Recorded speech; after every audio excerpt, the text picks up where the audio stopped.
আজকে আমরা এটা দেখছি আমাদের মাননীয় স্থানীয় সরকার প্রতিমন্ত্রী মীর শাহ আলম জনাব ওনার এলাকার দুটো উপজেলায় কয়েকটা ইউনিয়ন হয়েছে। একটা ইউনিয়নে ওনার পরিবারের ওনার বংশের নামে মীর বাড়ি বংশের নামে একটা ইউনিয়নের নাম করা হয়েছে।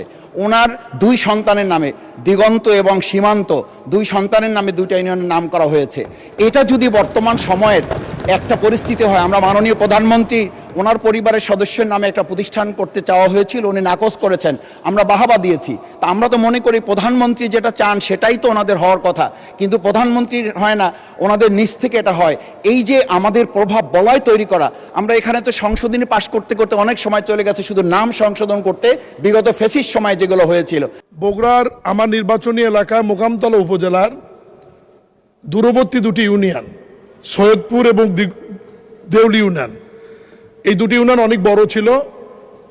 স্থানীয় প্রশাসন, উপজেলা নির্বাহী অফিসার এবং জেলা প্রশাসক যাচাই বাছাই করে গণশুনানি করে সৈয়দপুর ইউনিয়নটি যেহেতু গাবতলী এবং সোনাতলা উপজেলা সীমান্তে, এই কারণে সৈয়দপুরের সাথে নাম মিল করে সীমান্তবর্তী হওয়ায় নতুন ইউনিয়নের নাম করেছেন সীমান্ত ইউনিয়ন। এবং আরেকটি ইউনিয়নের নাম ছিল দেউলি ইউনিয়ন, যেটি গাইবান্ধার একদম কাছে অনেক দূরবর্তী হওয়ার কারণে স্থানীয় প্রশাসন এবং জনগণের শুনানিতে সেই ইউনিয়নের নাম রেখেছে দিগন্ত ইউনিয়ন। মাননীয় স্পিকার, এখানে সংসদ সদস্য শফিকুল ইসলাম মাসুদ বলেছেন যে এই দুটি ইউনিয়ন নাকি আমার দুই সন্তানের নামে রাখা হয়েছে। মাননীয় স্পিকার, আমি বলতে চাই চুয়াডাঙ্গা জেলার জীবননগর উপজেলার একটি ইউনিয়নের নাম আছে সীমান্ত ইউনিয়ন। ফেনী জেলার ছাগলনাইয়ে রয়েছে সীমান্ত বাজার এবং সীমান্ত বন্দর। বিবাড়িয়ার কসবা উপজেলায় রয়েছে সীমান্ত বাজার। কুড়িগ্রাম রাজীবপুর উপজেলায় রয়েছে সীমান্ত বন্দর।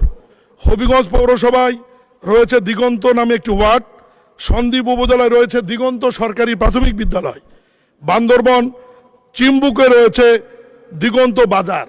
এরকম নামকরণ সীমান্ত এবং দিগন্তর বহু নাম বাংলাদেশের বিভিন্ন জায়গায় রয়েছে।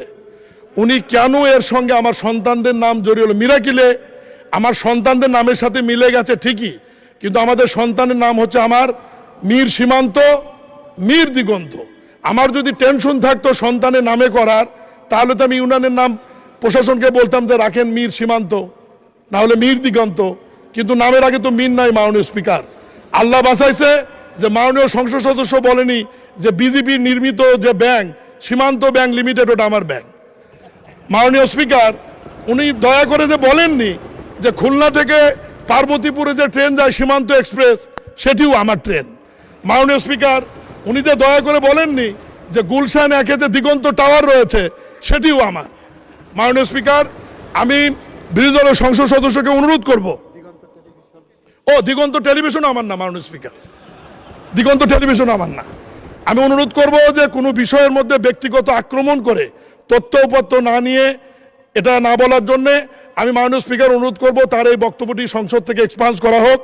আমার এটা ব্যক্তিগতভাবে আমি হেয় প্রতিপন্ন হয়েছে বলে মনে করি। ধন্যবাদ মাননীয় স্পিকার। মাননীয় সদস্য, আপনি তো আপনার ব্যক্তিগত কৈফিয়ত দিয়েছেন, সুতরাং মাননীয় সদস্য যা বলেছেন সেটাও প্রসিডিংয়ে থাকবে, আপনি যা বলেছেন সেটাও প্রসিডিংয়ে থাকবে। আমরা পরীক্ষা নিরীক্ষা করে দেখব এর মধ্যে অসংসদীয় কোনো কিছু আছে কিনা।